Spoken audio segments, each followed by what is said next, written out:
Hey everybody, welcome to the Anthology series. We're going to start with the brains of the outfit, the musicians. Oh, Right? I was Wow. talking about you. Drummer.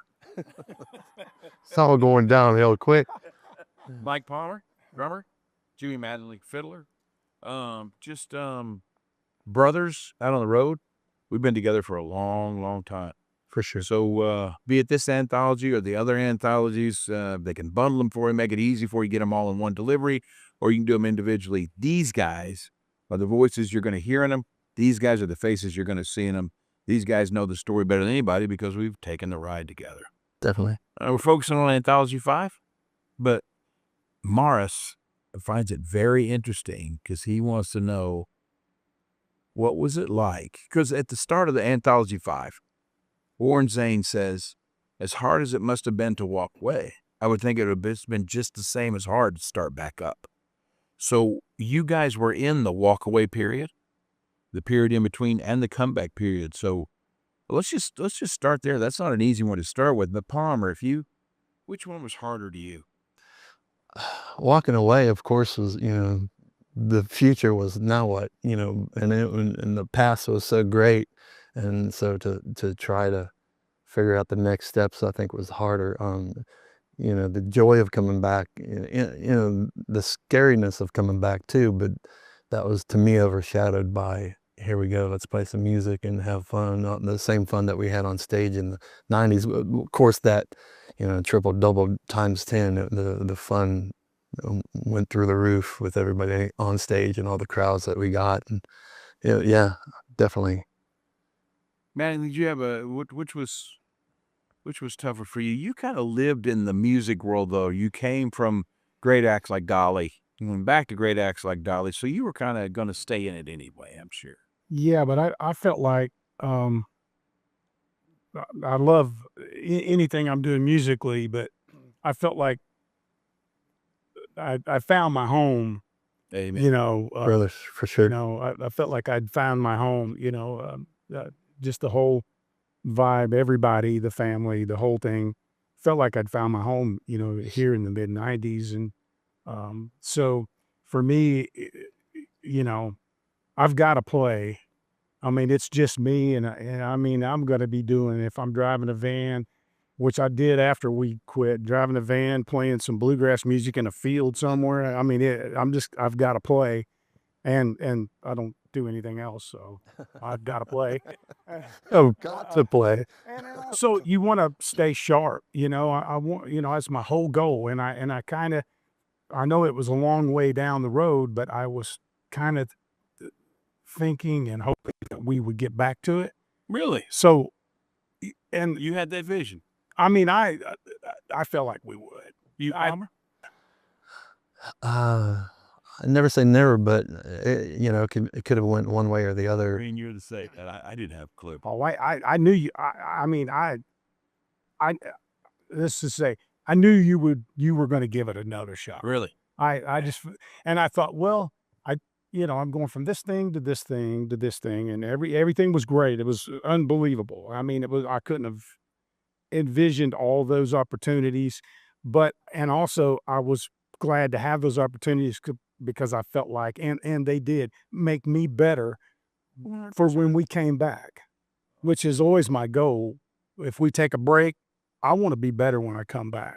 I don't want to say I was better yesterday than I am today, I want to be better today than I was yesterday. Yeah, so that was my goal. I think two guys to play with you every now to tell you you've accomplished that, Bill. Well, that's my goal. Like I've said, I feel like I just want to do my part. I want to be what I need to be. So we got to do the one-offs. We got to do like the fire shows out in L.A. We got to do the flood shows in Nashville, which still might be some of my favorite shows ever. Do you remember getting the call to come back to think, hey, maybe we might fire this thing up? Well, I know that you had us come out to win and play the final weekend. And my memory serves as whoever played that night, the next morning we had a meeting. And you said, essentially, whoever's in this room, I'd like to start back up and tour. in the middle of June or in June, and that was 14, and I was like, oh, here we go. So yeah, I mean, essentially I went back and gave a 6-month notice. So it was pretty good. How about you? Yeah, I mean, I was just waiting. I was just waiting. I was like a kid waiting for Christmas. It's like, when's it gonna happen? What am I hearing? And I was kind of out there, and I did get some people. I was doing some dates with Reba, and I had some uh, crew guys go, "Hey, I hear the people over Claire are getting together. Inside scoop. What are you gonna do?" I said, "Well, I'm going back there. That's home. I'm going back home, pets." And but yeah, always excited. I mean, I'm always excited. I don't know. I'm thinking now that we need to try to make 100. Since me and you are the same age, Oh yeah, 100 years old? 100 years old. Oh, so what? That's 5 years away. We got it. I do. I didn't know where the 100 was going. I was like, 100 years I old. do. I do remember the meeting the next day at Wynn. And the reason why we had the meeting the next day at Wynn, I don't know if you guys will remember this, is I wanted to see the night before if the music made the leap. If it did. And that crowd at Wynn yeah, could not have definitely. been better. It could not have gone better. Everything was great there. So that next meeting, that Monday, I mean that morning meeting, that's great. Okay, so we're geared up to go. Now let's talk about the greatest of starts, Dublin, Ireland, 2014. Wow. Hey, how's that in your memory? Because for me, it was tragic. Yeah, I didn't know all the stuff that was going on behind the scenes. We were just preparing to, get the new band together and looking at a stage that all the mobile people would have to cover, and you had the stage mapped out in tape, and we were supposed to go down there, and of course, us stagnant players, the sit back or static players, I should say, but everyone else would figure out where their positions would kind of be getting filled for the stage. And on our way down there, I think maybe Dave let us know before we left to go down there that we would just be pulling up the tape because the shows were off of what. But it was a scary thing to go into, to me, videoing our first performances. It was ballsy for sure. But I was there to do my part for sure. And Yeah, I never worry about you, about. Well, both of you guys, probably maybe two of the greatest entertainers to ever hit the stage. oh well. That will never get to be an entertainer of the year kind of thing because you're not an individual artist. But man, there's nobody I talk to that doesn't come to the show that doesn't mention both of you guys by name. Mattingly, you remember Ireland? You remember the? Yeah, I mean, I was chomping at the bit because we had been there before, and we knew, man, it was, epic when we went there before. Maybe my favorite concerts that I had ever done the first time we went there, Oh yeah, out of everything. yeah. They pulled you into the audience there. You alive? It was just so much fun, and I was ready to go, and it's like you just kind of sit there ready to go, and like Palmer was saying, we were just trying to think about the music and hoping we had everything together because we had kind of a little bit of a new band, and so we were hoping we had it, but yeah, it was a big disappointment. It was but we knew we had other things coming, so we just got to go. I'm glad you did, man. It looked like the end of the world for me. They keep talking about the new band, and what happened was in between retirement and coming back, I was lucky enough to marry the love of my life. So she had Johnny, and then she had Steve, a keyboard player and an electric guitar player. And so we kind of put them in, and she brought Karen Rochelle into the group as well, which was all three amazing assets. Yeah, great addition. So putting these guys together, and the first time we ever got to kick the tires was Chicago, the start of the American tour. We'll say this in plenty of the interviews that come to follow. The goal was, if we couldn't do Ireland, let's do the American tour and invite Ireland over to every city that was there. And I'll be damned, they showed up for sure. They did that with all their signs. Yeah, night. It was good. still see them. Do you guys remember where you were when you got the news of how Chicago did? I remember listening to the on sale because I had a little bit of a gym, so I was working out, and I found online, thankfully, you can pull up radio stations, and that was blowing my mind back. New technology blew my old man's mind. But yeah, just hearing all the hype in Chicago and hearing how the ticket sales were looking. But yeah, when you guys said there was 2 weekends of shows, I was, how is that possible when we didn't, I don't think we sold that many when we were touring in the 90s to come back. And I was thinking, okay, everybody's saving up, coming to this first show. Hopefully the next city and the following cities will be, Amen. better than we expected, because that was certainly over the top. I would do the same thing. I pretty much would always watch out, what's the on sales, see how many shows is coming. Yeah, I mean, and it's a great thing. It's like, man, when you see all those shows, it's like, oh yeah. It's like, I mean, I know, we're gonna get our butt kicked, but it's a good butt kicking. Amen. Then we started doing doubles. So it was like, yeah, I was like, okay, yeah, this is on. What decision, if you mind me asking a question, what decisions were made to start doing 2 shows a day?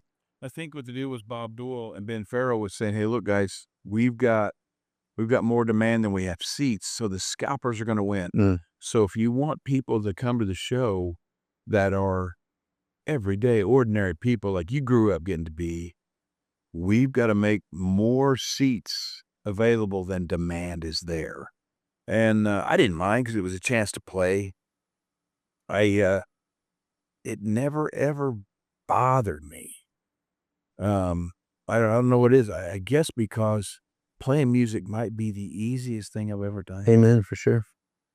I don't see how you guys do it. Physically, Chicago, we had the ball, and you could crawl up on there, and by show 3 or 4, it looked like somebody rang a chicken in your kit. There's blood everywhere.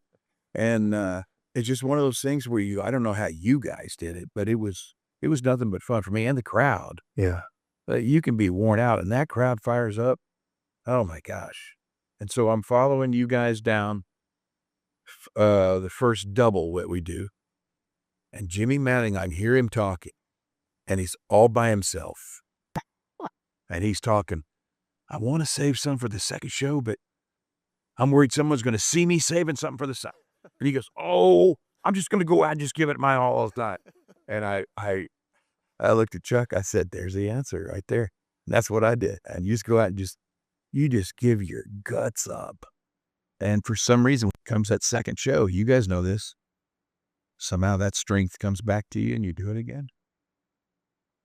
Yeah, I just think if they could do some kind of an endorphin check on you in the middle of a show, it's on stun. Yeah. And it's like, so you don't really feel anything if you're hurt or. Yeah, definitely. It's like, your mind is just so into the moment, and like, you would say, think ahead. So you're thinking ahead, and then you're enjoying what's going on.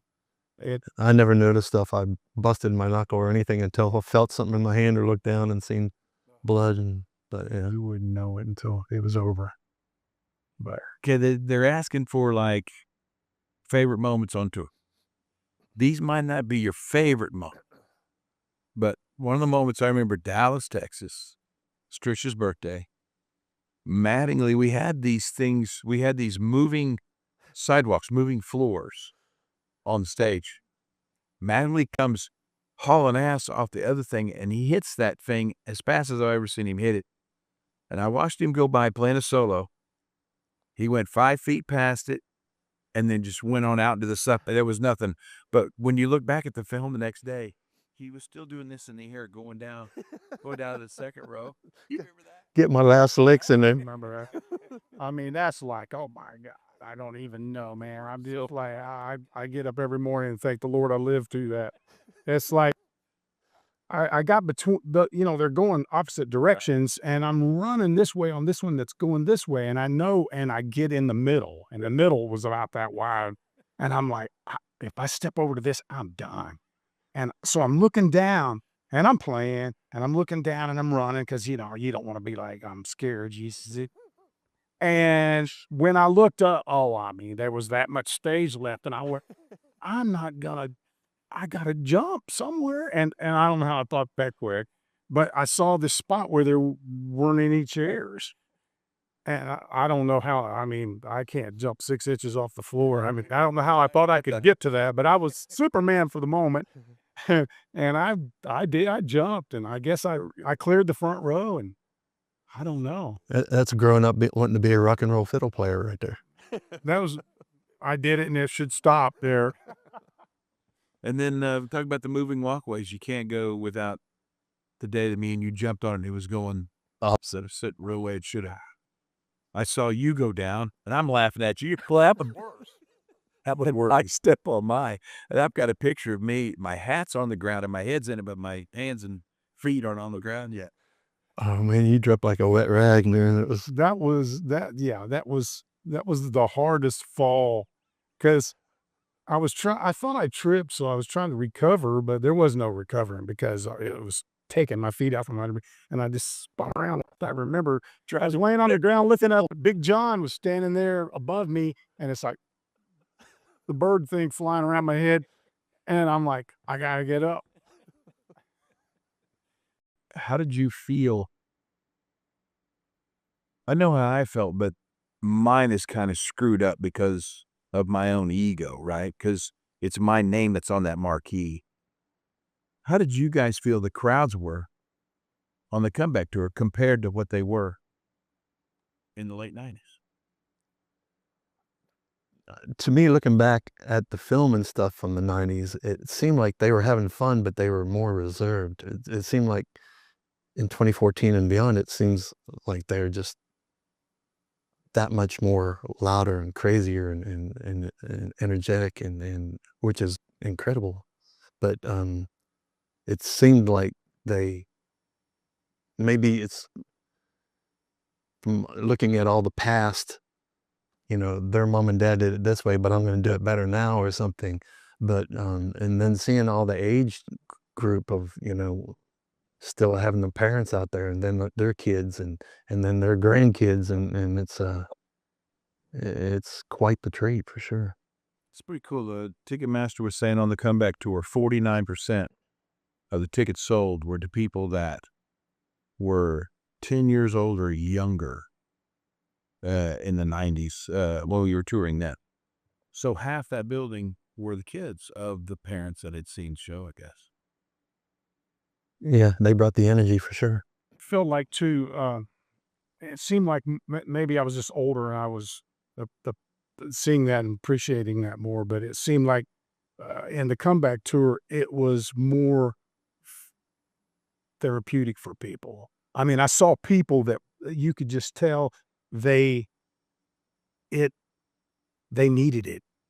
Sure. So it was that seemed to be way more prevalent and you could tell that you were making a difference in people's everyday life. When they come there, they may have a problem. They're going to forget about it for 2.5 hours, and it's your responsibility to help them to do that. And it seemed like I saw a lot more of that.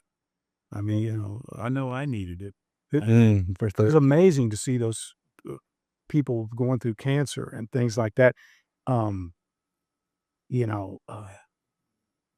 Looking like they couldn't get through a show, and they would get through the show. They would stand up the whole time.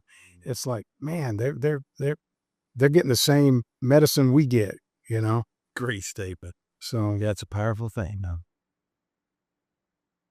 Yeah, it's funny. You mentioned that when we do our handshake, tell you there's nothing you can do in the next 2.5 hours. What's going on at home? Let it go. Just go be selfish. Have some fun. Turn it up loud in case you make a mistake. It's just too good. Man, I don't ever want to compare one to another, but a Garth Brooks show is going to take something out of you physically, playing it. 9 of them back to back is going to take something out of you physically. Were you guys seeing doctors? What was going out on the road? Well, yeah, that's our favorite team story for sure, is after doing so many cities, so many shows, doubles, and 3 days of doubles, so 6 in a row plus, and then him and I would pass each other at night after the show in the hallway, and, "Hey, where's the ice machine? It's just around the corner," 'cause I'd have my bag of ice. I'd go back and ice it my elbow down, and, thankfully, Tracy Greenwood, hooked us up when we had the shows in Denver with the Colorado Avalanche team doctor, Yeah. and he sat me up there on the table and reached around my back, and I'm thinking, "What's he doing now?" And there's a spot right here. He says we're all like 5 muscles combined, joined together, and that's what was pulling on our elbows, and so yeah, a little bit of knowledge helped me get through the rest of the tour, and still I haven't had any issues with it since. Just Really? having him, yeah. But So, but Jimmy was stomping his foot a lot, playing the fiddle. He Yeah. had some. My leg right here was, man, it was, hurting a little bit, getting worse. And I was like, I gotta do something about that. And so the guy hooked us up with tape. We had tape. It was pretty much like getting ready. physiology tape or whatever that stuff. That Yeah. stuff's cool. Yeah, yeah. And it was funny, we're in there in the locker room taping up. It's like we're getting ready to go in. And but it got better, and we kept going, Oh, yeah. and you just got to play through it. And Oh, yeah. Amen. I'm So- always scared of the time that comes when you don't get to play anymore. Proof. And I know it's coming. It's got to come. So I think you just really enjoy, even if it's a night where you feel like you can't walk to the stage. yeah, that's my Throwing up in a bucket on the way there because you're sick, but these people have showed up for this moment, and then you get out there and all of a sudden it just all clears up, man. It's so good. Thanking God. It is weird. It's like it's really close to. I never played team sports. I wanted to when I was a younger kid, and it was just like I just got into music so early that it just didn't seem like a good idea. And I was never home on Friday nights, but it feels in a lot of ways like the team factor. It's like you want to be there for your team. It's like you don't want to be where you can't play or hurt or sick or whatever, because you feel like you're letting your team down. So it's kind of like you have all those things that are always in your mind. And Amen. and yeah, I'm with you on that's the first thing. If I have anything that starts bothering me or hurting or whatever, the first thing I think of is, man, what would I do if I couldn't do this? And Yeah. it would be, Well, I think I speak for Palmer, and we'll both tell you, you're in a team sport now. oh yeah, I love this team. Yeah. We treat everything like sporting event here. So we have team dinners, team shopping trips. We do everything together. And I think the reason why that's so easy is I think everybody loves everybody. Yeah. Band, crew. Yeah, it's a good group for sure. What I love too is when we'll go out to eat, the light guys won't sit with the lighting guys, and the sound. I mean, there's a drummer with a monitor guy with with a lighting guy or a rigger. I love how this band kind of all works as one. Yeah, there's no attitudes to get around or avoid. Everyone melts pretty good together, Amen. So important. and that's top down, brother. Yeah. So what else?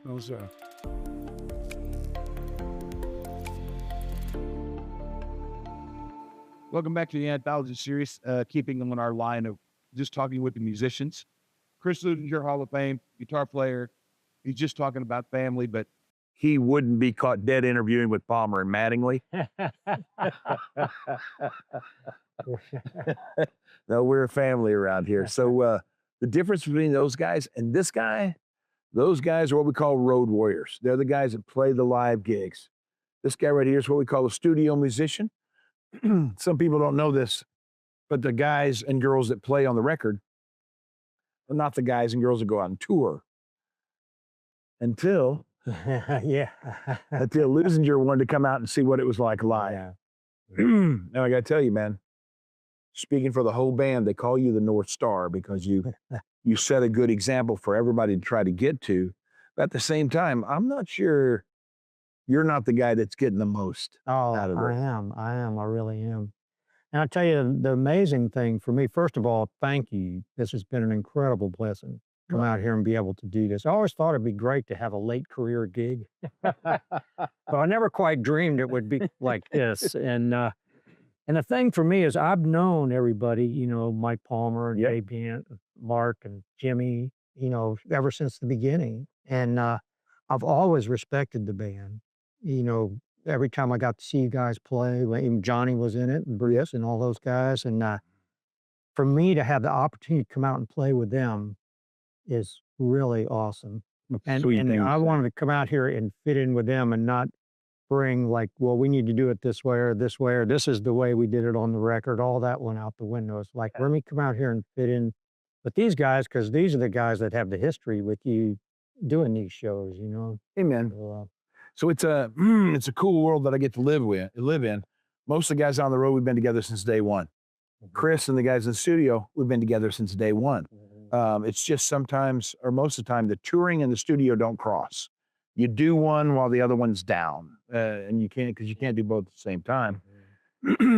But here was the deal: these studio guys would basically write these songs, perform them, get them down. Radio would play them, and then people would come hear them live.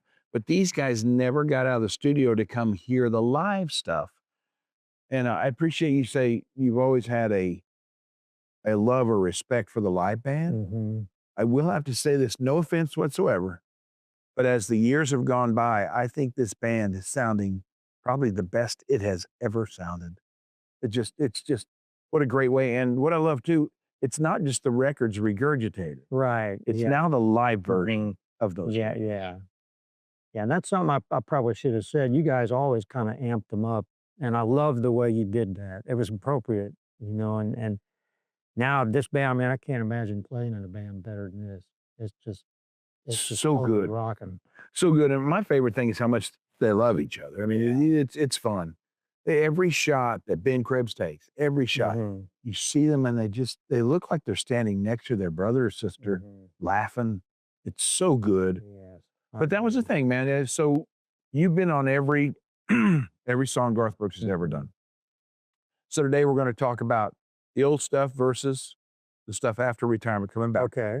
Would like to do that. I'd also like to talk to you simply just about,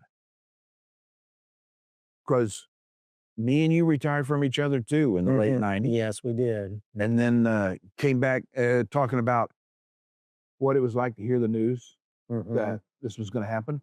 Your world, you're still playing on everybody's records. Right. But we're going to come back and play on Garth records. Yeah. We'll be minus Mike Chapman because we lost him to cancer. And we'll be minus Cass Stevens. Yeah. Although first couple of Men Against the Machine, I think Mike repaired. Yeah. But wasn't he? Yeah, he was. Yeah. Yeah. But Mark was not. The Mark did not. Mhm, And so I was trying to think, that's when we found Cupcake. mhm. He came Yeah. on, which was great. It was a great thing with him and Milton Yes. about getting to play again. And then the guy that I'm trying to think who Karen Rochelle's guitar player was, acoustic guy. Oh, Billy Panda. Billy Yeah, Panda, Yeah, thank you. Billy. Then Billy Panda came back on acoustic. And it was cool because Cass Stevens' style is his own style, Right. and Panda's style is his own style. Yeah. But there's something about acoustic guitar. You even ended up playing acoustic guitar on a couple of cuts. Well, I did, and I wanted to mention that because one of the most special cuts that we did coming back was Mom. And I love that song. And that was when Mark had retired and we hadn't found Panda yet. You were asking me if I'd play acoustic on some things. Yeah. So I played on that song, and I really just tried to channel Mark Kastrubens on that. I've thought, what would Mark play? How would he play sweet. it? And I think I kind of achieved it. It Yeah. made me feel good. Well, the crazy thing is you're known for your electric guitar playing. You don't get any credit for your acoustic guitar playing, your acoustic guitar playing. Thank you. is amazing. So it's fun. We've got you doing both at Caesars, Yeah, which yeah. I kinda like. At the same time.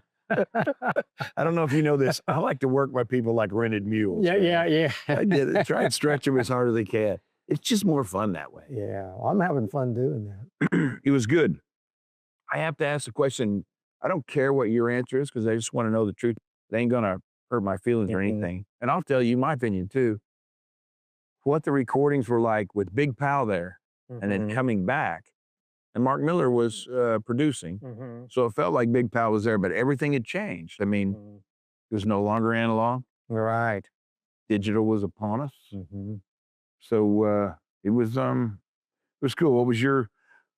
What did you love about the new time or technology 2010 on as opposed to the 90s, 80s? Well, I mean, I did, by that point, a lot of people were embracing that new technology, and I think it was a cool advancement for us. It moved us a little further down the road. I love the earlier days when there was 24 tracks, and if you had another idea and all the tracks were used up, too bad. Yeah, right. Exactly. Especially with Big Pal. Yeah. I mean, you would never even consider linking up another machine or anything. Just you're done. So that there was a magic to that, because the records weren't cluttered or anything. And I don't think the new ones are cluttered either, but it just gave us more options and availability.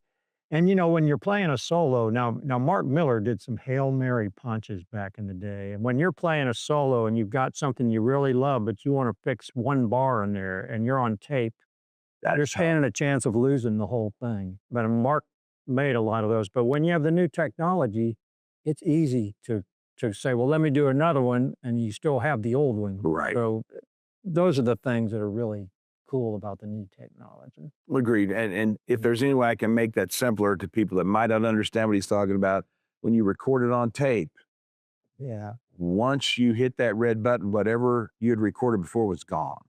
And so if you did have a solo where out of 8 bars, you loved 7 of them, that engineer had to punch that 7th bar and punch it back out to keep the other stuff. And so Mark Miller was fantastic at that. So it was a cool world. But today we have undo. Yeah, undo. Which is great. So you always have what you had, which is great. Yeah, I think my thing was just overall attitude of the session. The greatest measurement in life for me is how much you keep living after you're gone. And Alan Reynolds has not passed away, but he is retired. But that studio is all Alan Reynolds. I mean, the rules you follow, the choices you make are all about the music, keeping the music first. And don't try to bring light to yourself. Try to bring light to that song. Exactly. That's a beautiful thing, and I enjoy that. All about the song. So you'll enjoy this. How we do music in there's a lot of times the standard is a songwriter will make what they call a demo of the song they want to do. They'll come in, they'll play the demo for the band. Sometimes the charts are already made when you get there. Alan was never that way. And so we continued this tradition of, if it's a Garth song, then Garth should sit in the middle of the room and play it for these guys the way he feels it. And then they take it and go, okay, the chord you're going to there isn't right, but we'll fix that. And you guys saved my ass so many times. But that way, the song has its bones and its structure, but its skin color, its height, its weight, all this stuff is still to be determined. And that's a beautiful thing. Yeah, and we always loved that because we had an opportunity to build it from the ground up. And had we been listening to demos on a lot of that stuff, you wouldn't have like do-dum-dum, do-dum-dum, Papa Loves Mama, Stevens lick, and there's so many licks you wouldn't have because they just happened at the moment. You wouldn't have the dance. If we were to listen to Tony Arata's demo, it would have possibly changed, what Bobby played on that. So, we always loved that opportunity. And the fact that you let us run with our ideas. Alan and you always had something in your hip pocket. So if we were going to left to center, you could pull it back. But you always let us run with our ideas first. Well, the thing with that is after doing it once or twice, you realized what you were getting back was better than what you had in your hip pocket. And so why get in the way? And that's the main thing, man. If I could say anything to an artist out there, try not to get in your own way. I'd love to know what our career could have done if I had gotten in the way 70 times, right? But let's talk about that. So you just played for the first time ever. I heard this rumor that you just played with Tony Arata. You played with him a lot, but he played the dance for the first time ever in the arrangement that the record had. Yes, yes. At Really? at the Bluebird Cafe, which is where you heard the song That's right. originally. Which I heard it for the first time. So it was a really special moment, All right. and you could tell he was loving it. And he had made that announcement there, and he just turned around and grinned at me when we were playing it, and it was really cool. And you could tell the crowd was there for the moment too. I love those moments, man. Mhm, We'll stick on the dance for one more second. mhm. Do you remember the plectrum mishap? Yeah, yeah. Fade? And you wanted to get rid of it. Alan goes, Yeah. "Hey, pal, I Yeah. kind of like it." And even when they were mastering it, or when they had it at Jacksonville, when they were Mhm. mass producing it, they go, "Hey, we're making this master, and there's something on the fade." Everybody laughs because it's supposed to be there. Yeah, So yeah, my pick had kind of missed a string or something and made a little clucking sound. I was like, "Let me fix that. Let me fix that." And you guys were like, "Oh, it's just part of the moment." so beautiful, man. So, So I live for that moment now. Unfortunately and fortunately, that song has played a lot of funerals. oh yes. Mhm. And when it comes to that fade, for some reason, at a funeral service, they won't cut it short. Mhm. That whole fade plays, and when that little thing comes in, it's like, oh, it's so beautiful, so good. Thanks for remembering. Ah, you kidding me? Hell, you've touched everything that we've done. Mhm.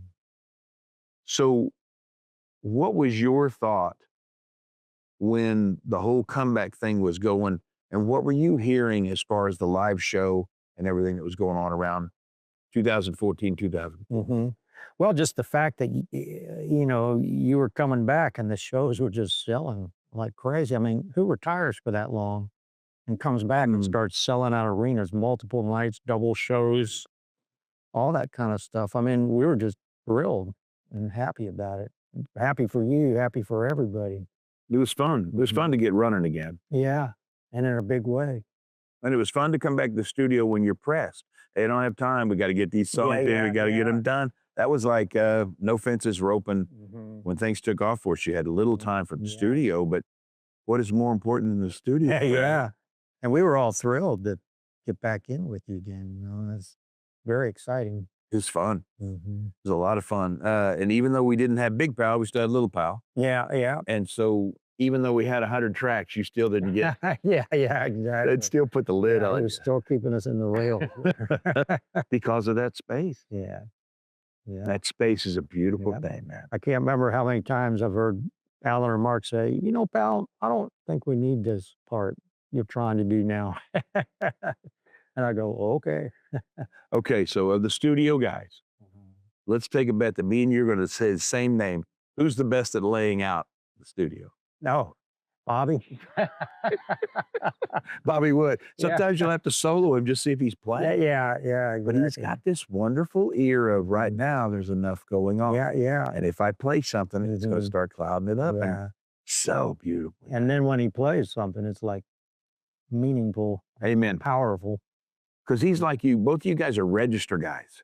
So you understand if I play this lick in this register or this register, Mhm. which one's more powerful or which one gives a lot more space in it. Yeah. It's a beautiful thing. Those are things I could never, ever come up with, right? Yeah, you try and do that. And I'll tell you something funny. A lot of my career with you and Bobby is him playing something on the go down, and then we record it again and he doesn't play it. And I have to go, Bobby, you remember that lick that fantastic lick that you played in the chorus, like dong, dong, dong, dong, or Oh, something yeah. like that, and he goes, oh yeah, I think I remember that. Oh. And so the next time we take it, it becomes the lick of the song. It's so beautiful, man. I so enjoy that. Yeah. But Bobby was, and here's the great thing I love about family. If you remember, we cut the river without Milton, Yeah. and it just laid there. Broke my heart because that song was ready to go before the first album. Oh, really? I didn't. It was written in '88 with Victoria Mm. Shaw. And man, when he goes, I remember him because he always had to pass me Mhm. to go to the drum booth. I remember him walking by going, "Hey guys, I'm going to say this, but I promise I'm not going to get in anybody's way." Man, when he counted that thing off and started that shake. Oh, yeah. Yeah. I mean, that to, I love everything we've done. There's been some that I just think are magic, and that's one, I think, when Bobby started playing that intro and it just fell together. Yeah. And that was another, I mean, I played the slide on that, but there's barely any in the verses because it didn't need it. Right. And there's no So like good. electric rhythm on that song. It's the air and the space. And that's one of my favorite songs you've written. Thank you, man. It's Yeah. it's Victoria yet. it's sweet because what I love about it is you never sing it alone. Yeah, yeah. You just never do. It's Yeah. so good. Mm. They're on it on the first word. Mhm. I love it. Yeah. Really good. And you had those moments in the second half as well. You'd already mentioned Mom. Mhm. Just those moments that you can do something like Mom, which for me was like unanswered prayers. Mhm. And then you can do something like Cold like that, Yeah, yeah. which for me was Mhm. like Fever Yeah, yeah. or Rodeo, Yeah. which are good. Yeah, I don't know if you remember on Mom or not, but remember there was just 4 of us there that night because I was playing acoustic. And when we went in to listen to the playback, all 4 of us, 5 with you, older guys, had tears in our eyes because our moms were all gone. Yeah. Matt, the engineer, was the only one Yeah. that still had his mom. And you're listening to that song. It's a beautiful song, and I love it. Here's my problem. I can't play it on stage and get through it. Yeah, I always Yeah. drop a word because I'm crying. I don't know Yeah. what it is, but that song, yeah, especially, me and my mom, man, yeah, dude, yeah. she was my biggest fan and I was hers. Well, same here. I'm just going to say this, whether you use it or not. I was recently going through some of my mother's old stuff, and I found a note. She came to see you in Orlando with my brother, and there was a note. Please tell Garth that Chris Leuzinger's mother and brother are here. And she gave it to somebody. This was in the 90s at some Yes. point. You invited her back. and, 100%. she came back, but I just found that note. That's so Yeah. sweet. Don't you love Mom? Yeah, They believe in you when no one else does. exactly. They'll tell you what the future is, whether they really know it or not, but no one else will. I tell you, man, there's a gift about being a mom. Definitely. I don't think the rest of the people know this, but getting you to sit down and talk about this stuff, Mhm. because you come from that school of Alan Reynolds, you come from that school of Ben Farrell, the most humble guys in the world. You can't get them to talk about it. But I overheard you telling somebody that the Anthology series, you really, really love this because you're hearing it from the songwriters on those songs that you did. Yes.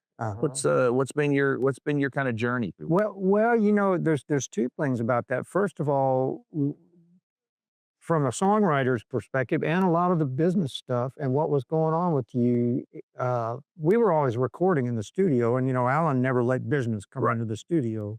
So we weren't aware of a lot of the things that was behind the scenes in your career. And we knew it was blowing up, but there's just so much interesting stuff in there about why and how that got to be. And then, after playing on a bunch of these songs, well, we played on what, 150 songs with All you of or them. whatever. Oh, Yeah. yeah. And it's like to read how, how some of the songs came about, the seed for it, and how you guys got together and wrote them, or whoever wrote them. It's just really made it more meaningful to me. Amen. Amen. You, if you missed the first, this is the guy that's played on every Garth record we've ever done. And now we've talked him into coming out live. And I love the fact that, and I'll never be able to say this the way I mean it in my head. The fact that you're now playing out here live, you bring a whole new aspect to everything in the live world. But when you go back to the studio, you're still that same player in the studio. You understand the difference between studio and live.